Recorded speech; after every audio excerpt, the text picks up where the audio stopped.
Hi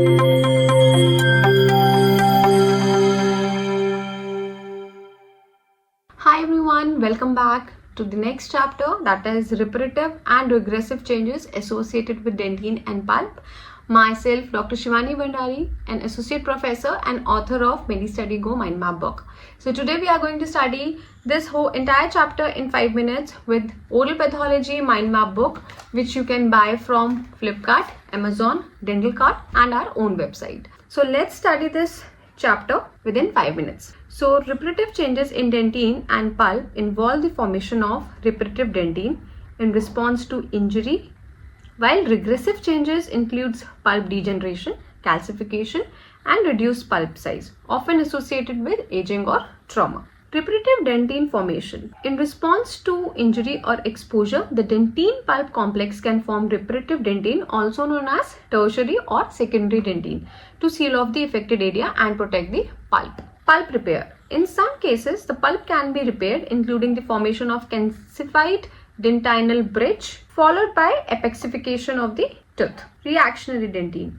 Reactionary dentine, the original odontoblast can secrete reactionary dentine in response to injury. So these are the three dentines: reparative dentine, pulp repair and reactionary dentine in reparative changes associated with dentine and pulp. Very important neat point of view question, that is tooth senescence. What does this means?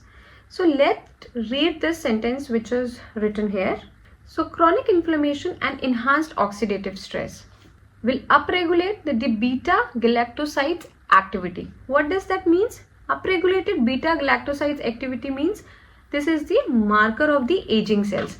Once it is regulated, that means the aging cells marker is being activated. This will increase the NADH consumption, which means whenever there is increase in NADPH consumption, that means cells are struggling. That is, metabolic stress is increasing, which will induce the telomere dysfunction. Telomere dysfunction means cell will stop dividing, which will lead the cell into tooth senescence. That means tooth senescence means, so basically the tooth senescence means natural aging that occurs in teeth and supporting structure, which will upregulate the SAPS gene and CDK inhibitor and P21 expression. So basically here the CDK inhibitor and P21 expression, what will they do? They will block the cell cycle.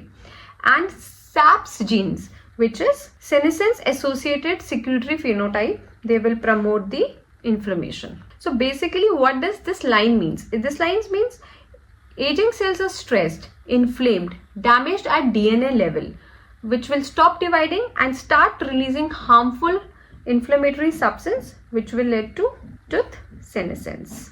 So I have divided this whole sentence for your understanding that whenever there is a chronic inflammation and enhanced oxidative stress, that will upregulate the beta galactoside activity, which is a marker of the aging cell. Increased NADPH consumption, that means the cells are in a metabolic stress. Induced telomere dysfunction, that means the cell will now enter into senescence, that means they will stop dividing. That will upregulate the SAPS genes, that means it will promote the inflammation, and CDK inhibitor and P21 expression, that will block the cell cycle. And the tooth will enters into tooth senescence, that is natural aging that occur in tooth and supporting tissue. Effects on dental pulp and odontoblast. So on odontoblast, decrease in cell size and cell number, vacuolization and lipofuscin accumulation, reduced autophagy and mitophagy, deposition of irregular dentine, increased in dentinal tubules. In case of dental pulp, reduced pulp chamber by secondary dentine formation, decreased cells, increased fibrous elements, calcification of nerves and vessels, pulp canal obliteration and weakened pulp defense forces. So this is a reparative mechanism or reparative changes associated with dentine and pulp. Let's study some regressive changes with dentine and pulp. Pulp degeneration. Over time, the dental pulp may undergo degeneration, becoming more fibrous, calcified, necrotic, losing its ability to nourish the tooth. Pulp calcification. Calcification or the formation of dental pulp stones can occur in the pulp chamber, leading to a reduction in pulpal space. Pulp calcification will increases with age. Reduce pulp size. The pulp chamber and pulp volume may decrease with age.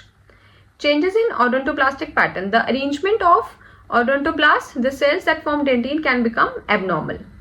Decline vascularity. The blood supplies to the pulp can decrease, leading to the reduced nutrition and oxygen delivery. Accelerated dentin formation. The formation of secondary dentin, which occurs throughout the life, can be accelerated in some cases. Dentinal sclerosis.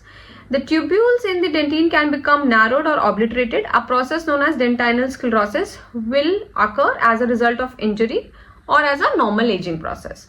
So these are the regressive changes associated with dentin and pulp. So you have seen that we have covered the entire chapter within 5 minutes from Medi Study Go Mind Maps. So join our WhatsApp community and win free mind map books. You can click on this button and join our WhatsApp community. Let's study one MCQ and one flashcard. Pulp repair process may result in the formation of calcified dentinal bridge followed by epexification. So here is the answer.